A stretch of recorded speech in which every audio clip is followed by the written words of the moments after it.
ಮಾವಿನಕಾಯಿ ಚಿತ್ರಾನ್ನ ಮಾಡೋದು ತೋರಿಸ್ತಾ ಇದ್ದೀನಿ. ಮಾವಿನಕಾಯಿ ಚಿತ್ರಾನ್ನ ಯಾರಿಗೆ ಇಷ್ಟ ಆಗಲ್ಲ ಹೇಳಿ, ಎಲ್ಲರಿಗೂ ಇಷ್ಟ ಆಗುತ್ತೆ. ಇವಾಗ ಮಾವಿನಕಾಯಿ ಎಲ್ಲ ಸೀಸನಲ್ಲೂ ಸಿಗೋದ್ರಿಂದ ನಾವು ಯಾವಾಗ ಬೇಕಿದ್ರೂ ಮಾಡ್ಕೋಬೋದು. ಇದು ಬರೀ ಬ್ರೇಕ್ಫಾಸ್ಟ್ಗೆ ಅಲ್ಲ, ಲಂಚ್ಗೆ, ಡಿನ್ನರ್ಗೆ ಯಾವಾಗ ಮಾಡ್ಕೊಂಡ್ರೂ ಚೆನ್ನಾಗಿರುತ್ತೆ. ಹಬ್ಬಗಳಲ್ಲಿ ಇನ್ನೂ ಚೆನ್ನಾಗಿರುತ್ತೆ. ನಾನಿಲ್ಲಿ ತೋತಾಪುರಿ ಮಾವಿನಕಾಯಿ ತೊಗೊಂಡು ಅದನ್ನು ಚೆನ್ನಾಗಿ ತುರ್ಕೊಳ್ತಾ ಇದ್ದೀನಿ, ಚಿಪ್ಪೆ ಎಲ್ಲ ತೆಗೆದ್ಬಿಟ್ಟು. ನೋಡಿ ತುರಿದಿಟ್ಕೊಂಡಿದ್ದೀನಿ ನಾನು. ಮತ್ತು ಅನ್ನನೂ ರೆಡಿ ಮಾಡಿ ಇಟ್ಕೊಂಡಿದ್ದೀನಿ. ತುಂಬ ಈಸಿ ಇದು ಮಾಡೋದು. ಒಂದು 5 ನಿಮಿಷ ಟೈಮ್ ಇದ್ದರೆ ಸಾಕಾಗುತ್ತೆ ಇದು ಮಾಡೋದಕ್ಕೆ. ನಾನಿಲ್ಲಿ ಒಂದು 4-5 ಸ್ಪೂನ್ನಷ್ಟು ಎಣ್ಣೆ ಹಾಕ್ಕೊಂಡಿದ್ದೀನಿ. ಎಣ್ಣೆ ಸ್ವಲ್ಪ ಜಾಸ್ತಿ ಇದ್ದರೆ ಚೆನ್ನಾಗಿರುತ್ತೆ ಚಿತ್ರಾನ್ನಗೆ.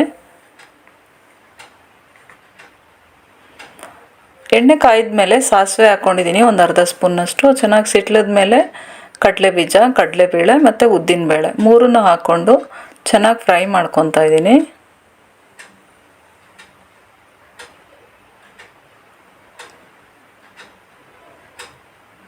ಇವಾಗ ಹಸಿಮೆಣಸಿನ್ಕಾಯಿ ಮತ್ತು ಕರಿಬೇವಿನ ಸೊಪ್ಪನ್ನ ಸೇರಿಸ್ಕೊಂಡಿದ್ದೀನಿ. ಅದು ಚೆನ್ನಾಗಿ ಫ್ರೈ ಆದಮೇಲೆ ಅರಿಶಿನ ಪುಡಿ ಹಾಕ್ಕೋಬೇಕು ಒಂದು ಅರ್ಧ ಸ್ಪೂನ್ನಷ್ಟು. ಅದನ್ನು ಚೆನ್ನಾಗಿ ಫ್ರೈ ಮಾಡ್ಕೊಳ್ಳೋಣ. ಹಿಂಗೆ ಹಾಕ್ಕೊಳ್ಳಿ. ನಿಮ್ಗೆ ಹಿಂಗೆ ಫ್ಲೇವರ್ ಇಷ್ಟ ಆಗಲಿಲ್ಲ ಅಂದರೆ ಶುಂಠಿ ಬೇಕಾದರೂ ತುರಿದು ಹಾಕ್ಕೋಬೋದು. ಶುಂಠಿನೂ ನಿಮ್ಗೆ ಇಷ್ಟ ಆಗಲಿಲ್ಲ ಅಂದರೆ ಬೆಳ್ಳುಳ್ಳಿನ ಜಜ್ಜಿ ಹಾಕ್ಕೋಬೋದು. ಈ 3 ಫ್ಲೇವರ್ ಇದಕ್ಕೆ ತುಂಬ ಚೆನ್ನಾಗಿರುತ್ತೆ. ಅದೆಲ್ಲ ಚೆನ್ನಾಗಿ ಫ್ರೈ ಆದಮೇಲೆ ತುರಿದಿಟ್ಕೊಂಡಿರೋ ಮಾವಿನಕಾಯಿನ ಹಾಕ್ಕೊಂಡಿದ್ದೀನಿ. ಇದನ್ನು ಒಂದು 5 ನಿಮಿಷ ಬಾಡಿಸ್ಕೊಳ್ಳೋಣ ಎಣ್ಣೆಲೆ.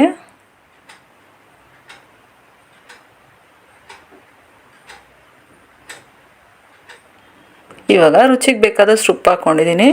ಉಪ್ಪು ಗೊಜ್ಜಿಗೆ ಎಷ್ಟು ಬೇಕೋ ಅಷ್ಟು ಮಾತ್ರ ಹಾಕ್ಕೊಂಡಿದ್ದೀನಿ. ಅನ್ನ ಕಲಸೋವಾಗ ಅವಾಗ ಸೇರಿಸ್ಕೊಳ್ಳೋಣ ಬೇಕಿದ್ರೆ.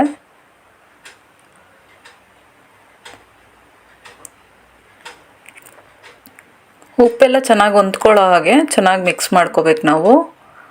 ನೋಡಿ ಮಾವಿನಕಾಯಿ ಗೊಜ್ಜು ರೆಡಿ ಆಯಿತು, ಚಿತ್ರಾನ್ನದ ಗೊಜ್ಜು. ಇದರಲ್ಲಿ ನಿಮ್ಗೆ ಎಷ್ಟು ಬೇಕೋ, ಇವಾಗ ಎಷ್ಟು ಅನ್ನ ಕಲಿಸ್ತಿದ್ದೀರೋ ಅಷ್ಟಕ್ಕೆ ಮಾತ್ರ ಗೊಜ್ಜಿಟ್ಕೊಂಡು ಮಿಕ್ಕಿದ ಗೊಜ್ಜು ಎತ್ತಿಟ್ಕೊಂಬಿಡಿ. ಅದನ್ನು ನಿಮಗೆ ಮತ್ತೆ ಬೇಕಾದಾಗ ನೀವು ಅದನ್ನು ಕಲಿಸ್ಕೋಬೋದು. ನನ್ನ ಅನ್ನ ಮಾಡಿಟ್ಕೊಂಡಿರೋದನ್ನ ಹಾಕ್ಕೊಂಡಿದ್ದೀನಿ ಒಂದು ಬೌಲಷ್ಟು. ಅದ್ರ ಮೇಲೆ ಸ್ವಲ್ಪ ಕೊತ್ತಂಬರಿ ಸೊಪ್ಪನ್ನ ಹಾಕ್ಕೊಂಡಿದ್ದೀನಿ ಸಣ್ಣದಾಗಿ ಕಟ್ ಮಾಡಿ.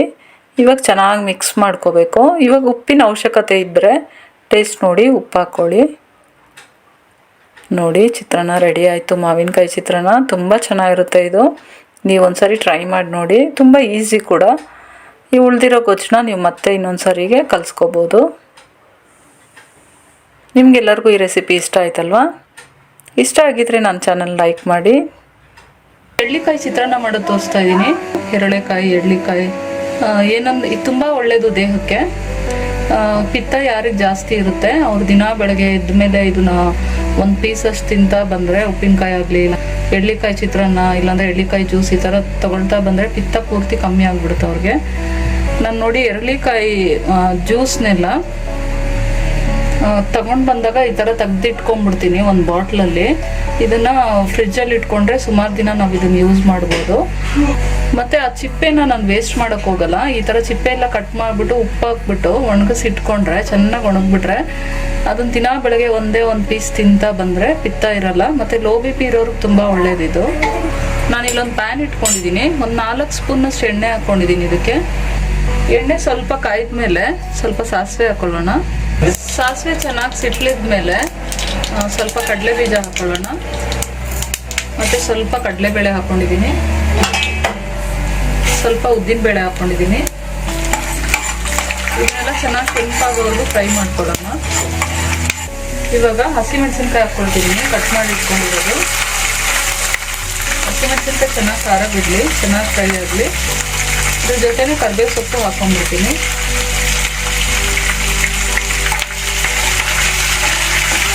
ನೋಡಿ ಇವಾಗ ಚೆನ್ನಾಗಿ ಮೆಣಸಿನ್ಕಾಯಿ, ಕರಿಬೇವು ಸೊಪ್ಪೆಲ್ಲ ಈ ಥರ ಫ್ರೈ ಆಗಬೇಕು.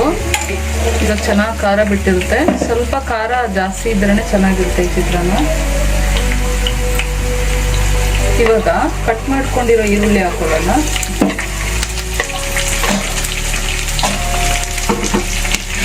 ನಿಮಗೆ ಈರುಳ್ಳಿ ಚಿಕ್ಕದಾಗಿ ಬೇಕಾದರೂ ಕಟ್ ಮಾಡ್ಕೋಬೋದು, ಇಲ್ಲಾಂದರೆ ಉದ್ದುದ್ದ ಬೇಕಾದರೂ ಕಟ್ ಮಾಡ್ಕೋಬೋದು.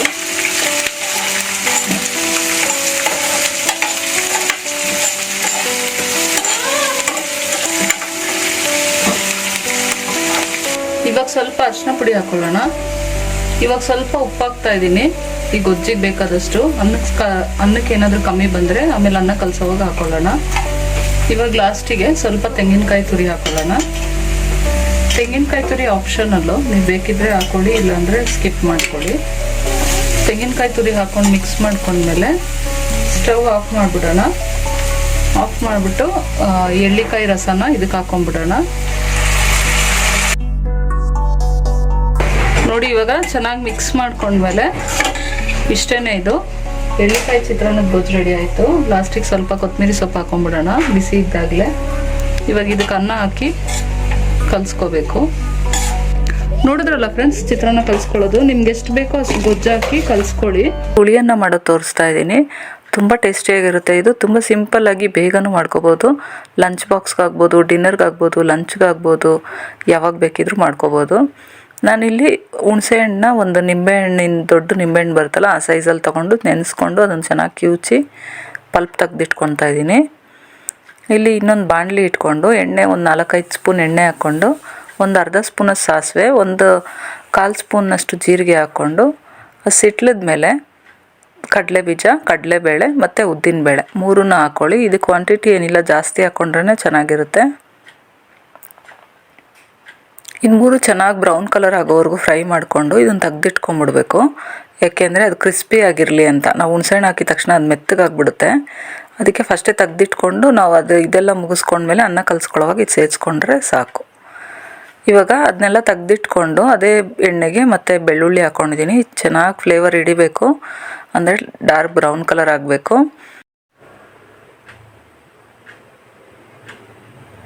ಇವಾಗ ಕರಿಬೇವು ಸೊಪ್ಪನ್ನ ಹಾಕ್ಕೊಂಡಿದ್ದೀನಿ. ಕರಿಬೇವು ಸೊಪ್ಪನ್ನ ಚೆನ್ನಾಗಿ ಫ್ರೈ ಮಾಡ್ಕೊಳ್ಳೋಣ ಇದ್ರ ಜೊತೆನೆ.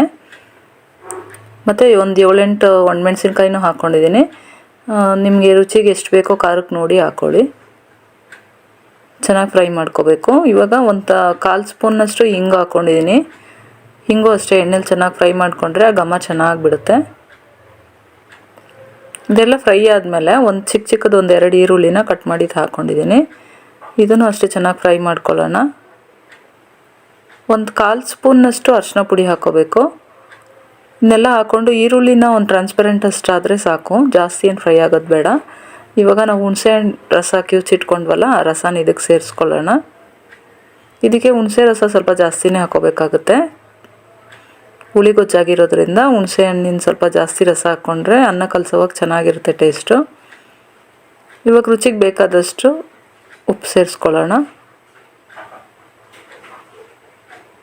ಮತ್ತು ನಾನಿಲ್ಲಿ 1 ಸ್ಪೂನ್ನಷ್ಟು ಬೆಲ್ಲ ಸೇರಿಸ್ಕೊತಿದ್ದೀನಿ. ಬೆಲ್ಲ ಹಾಕೋದ್ರಿಂದ ಆ ಹುಳಿ ಅಂಶ ಎಲ್ಲ ಬ್ಯಾಲೆನ್ಸ್ ಮಾಡುತ್ತೆ, ಟೇಸ್ಟು ತುಂಬ ಚೆನ್ನಾಗಿ ಬರುತ್ತೆ. ಇದಿವಾಗ ತೆಳ್ಳಗಿರುತ್ತೆ. ಇದು ಸ್ವಲ್ಪ ಕುದ್ದು ಗಟ್ಟಿಯಾಗಬೇಕು, ಒಂದು ಗೊಜ್ಜು ಕನ್ಸಿಸ್ಟೆನ್ಸಿ ಬರಬೇಕು. ಅಲ್ಲಿವರೆಗೂ ನಾವು ಇದನ್ನು ಕುದಿಸ್ಕೊಳ್ಳೋಣ. ನೋಡಿ ಇವಾಗ ಗಟ್ಟಿಯಾಗಿದೆ. ಇವಾಗ ಎಷ್ಟು ಬೇಕೋ ಅಷ್ಟು ಗೊಜ್ಜನ್ನು ಮಾತ್ರ ಇಟ್ಕೊಂಡು ಮಿಕ್ಕಿದನ್ನ ತೆಗೆದಿಟ್ಕೊಂಡ್ಬಿಡೋಣ. ಆ ಗೊಜ್ಜನ್ನು ನಾವು ಇನ್ನೊಂದು ಸರಿ ಅನ್ನಕ್ಕೆ ಕಲಿಸ್ಕೋಬೋದು. ನಾನಿಲ್ಲಿ ಒಂದು ಸ್ವಲ್ಪ ಗೊಜ್ಜನ್ನ ತೆಗೆದಿಟ್ಕೊಂಡ್ಬಿಡ್ತೀನಿ ಒಂದು ಬಟ್ಲಲ್ಲಿ. ಇನ್ನು ಮಿಕ್ಕಿರೋ ಗೊಜ್ಜಿಗೆ ನಾವು ಅನ್ನ ಹಾಕಿ ಕಲಿಸ್ಕೋಬೇಕು.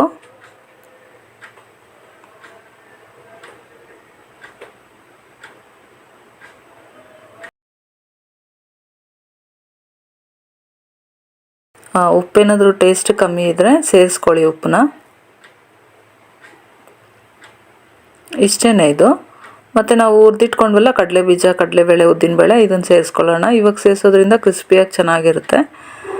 ಇಷ್ಟೇ ಇದು. ತುಂಬ ಈಸಿಯಾಗಿ ಮಾಡ್ಕೋಬೋದು. ರುಚಿನೂ ಅಷ್ಟೇ ಬಾಯಿಗೆ ತುಂಬ ಹಿತವಾಗಿರುತ್ತೆ. ಎಲ್ಲರಿಗೂ ಇಷ್ಟ ಆಗುತ್ತೆ. ಬಾಯಿ ಕೆಟ್ಟವ್ರಿಗೆ, ಜ್ವರ ಬಂದಿರೋರ್ಗಾಗಲಿ, ಬೆಳಗ್ಗೆ ಹೊತ್ತು ಬ್ರೇಕ್ಫಾಸ್ಟ್ಗೆ, ಮಧ್ಯಾಹ್ನದ ಹೊತ್ತಾಗಲಿ, ರಾತ್ರಿ ಹೊತ್ತಾಗಲಿ ಎಲ್ಲ ಟೈಮ್ಗೂ ಇದು ತುಂಬ ಚೆನ್ನಾಗಿರುತ್ತೆ. ನಾನಿಲ್ಲಿ ಕ್ಯಾರೆಟ್ ಚಿತ್ರಾನ್ನ ಮಾಡೋದು ತೋರಿಸ್ತಾ ಇದ್ದೀನಿ. ಕ್ಯಾರೆಟ್ ಚಿತ್ರಾನ್ನ ಮಾಡೋದಕ್ಕೆ ಕ್ಯಾರೆಟ್ ತುರಿದಿಟ್ಕೋಬೇಕು. 1 ಕ್ಯಾರೆಟ್ ತೊಗೊಂಡಿದ್ದೀನಿ. ಇಲ್ಲೊಂದು ಸ್ವಲ್ಪ ಒಂದು 4-5 ಸ್ಪೂನಷ್ಟು ಎಣ್ಣೆ ಹಾಕ್ಕೊಂಡು ಸಾಸಿವೆ ಎಲ್ಲ ಚೆನ್ನಾಗಿ ಹಾಕ್ಕೊಂಡು ಚೆನ್ನಾಗಿ ಸಿಟ್ಲಿದ ಮೇಲೆ ಕಡಲೆಬೀಜ, ಉದ್ದಿನಬೇಳೆ ಮತ್ತು ಕಡಲೆಬೇಳೆ ಈ 3 ಹಾಕ್ಕೊಂಡು, ಇದು ಕ್ವಾಂಟಿಟಿ ಇಷ್ಟೇ ಅಂತೇನಿಲ್ಲ, ಜಾಸ್ತಿ ಹಾಕ್ಕೊಂಡ್ರೆ ಚೆನ್ನಾಗೇ ಇರುತ್ತೆ. ಚೆನ್ನಾಗಿ ಫ್ರೈ ಮಾಡ್ಕೋಬೇಕು. ಆಮೇಲೆ ಹಸಿರು ಮೆಣಸಿನ್ಕಾಯಿ ಹಾಕ್ಕೊಳ್ಳೋಣ. ಇದನ್ನು ಅಷ್ಟೇ ಚೆನ್ನಾಗಿ ಫ್ರೈ ಮಾಡ್ಕೊಳ್ಳೋಣ. ಕರಿಬೇವು ಸೊಪ್ಪು ಅಷ್ಟೇ ಚೆನ್ನಾಗಿ ಫ್ರೈ ಮಾಡ್ಕೋಬೇಕು. ಇದೆಲ್ಲ ಫ್ರೈ ಆದಮೇಲೆ ಈರುಳ್ಳಿ ಹಾಕ್ಕೊಳ್ಳೋಣ. ಈರುಳ್ಳಿನೂ ಅಷ್ಟೇ ಚೆನ್ನಾಗಿ ಫ್ರೈ ಮಾಡ್ಕೋಬೇಕು. ಇವಾಗಲೇ ಸ್ವಲ್ಪ ಅರಿಶಿನ ಪುಡಿ ಹಾಕೋಬೇಕು ಆ ಎಣ್ಣೆಲೆ, ಅವಾಗ ಚೆನ್ನಾಗಿ ಬರುತ್ತೆ ಕಲರು ಚಿತ್ರಾನ್ನದು. ಇವಾಗ ತುರ್ದಿಟ್ಕೊಂಡಿರೋ ಕ್ಯಾರೆಟ್ನ ಇದಕ್ಕೆ ಸೇರಿಸ್ಕೋಬೇಕು. ಜಾಸ್ತಿ ಹಾಕ್ಕೊಳಕ್ಕೆ ಹೋಗಬೇಡಿ, ಚೆನ್ನಾಗಿರಲ್ಲ, ಅದು ಪಲ್ಯದ ಥರ ಆಗಿಬಿಡುತ್ತೆ. ಸ್ವಲ್ಪ 1 ಕ್ಯಾರೆಟ್ ಅಥವಾ 1.5 ಕ್ಯಾರೆಟ್ ಹಾಕ್ಕೊಂಡ್ರೆ ಸಾಕಾಗುತ್ತೆ. ಇವಾಗ ರುಚಿಗೆ ಬೇಕಾದಷ್ಟು ಉಪ್ಪು ಹಾಕ್ಕೊಳ್ಳೋಣ. ಸಣ್ಣದಾಗಿ ಕಟ್ ಮಾಡಿರೋ ಕೊತ್ತಂಬರಿ ಸೊಪ್ಪು ಹಾಕ್ಕೊಂಡಿದ್ದೀನಿ. ಚೆನ್ನಾಗಿ ಮಿಕ್ಸ್ ಆದಮೇಲೆ ನಾವು ಅನ್ನ ಮಾಡಿಟ್ಕೊಂಡಿರ್ತೀವಲ್ಲ ಆ ಚಿತ್ರಾನ್ನಕ್ಕೆ ಅದನ್ನೇ ಹಾಕ್ಕೊಂಡು ಮಿಕ್ಸ್ ಮಾಡ್ಕೋಬೇಕು. ನಿಮಗೆ ಗೊಜ್ಜು ಅಷ್ಟು ಬೇಡ ಅಂದರೆ ತೆಗ್ದಿಟ್ಕೊಂಡು ಎಷ್ಟು ಬೇಕೋ ಅಷ್ಟು ಕಲಿಸ್ಕೊಳ್ಳಿ. ಸ್ವಲ್ಪ ನಿಂಬೆಹಣ್ಣು ಹಿಂಡ್ಕೊಬಿಡೋಣ ಮೇಲೆ. ಉಪ್ಪು ಕಮ್ಮಿ ಇದ್ದರೆ ನೋಡ್ಕೊಳ್ಳಿ, ಉಪ್ಪು ಸೇರಿಸ್ಕೊಳ್ಳಿ. ಇವಾಗ ನೋಡಿ ಕ್ಯಾರೆಟ್ ಚಿತ್ರಾನ್ನ ರೆಡಿ ಆಯಿತು. ಇದು ಲಂಚ್ಗಾಗಲಿ, ಬ್ರೇಕ್ಫಾಸ್ಟ್ಗಾಗಲಿ, ಲಂಚ್ ಪ್ಯಾಕ್ ಮಾಡೋದಕ್ಕಾಗಲಿ, ಡಿನ್ನರ್ಗಾಗಲಿ ತುಂಬ ಚೆನ್ನಾಗಿರುತ್ತೆ. ನೀವು ಒಂದ್ಸರಿ ಟ್ರೈ ಮಾಡಿ ನೋಡಿ. Thank you.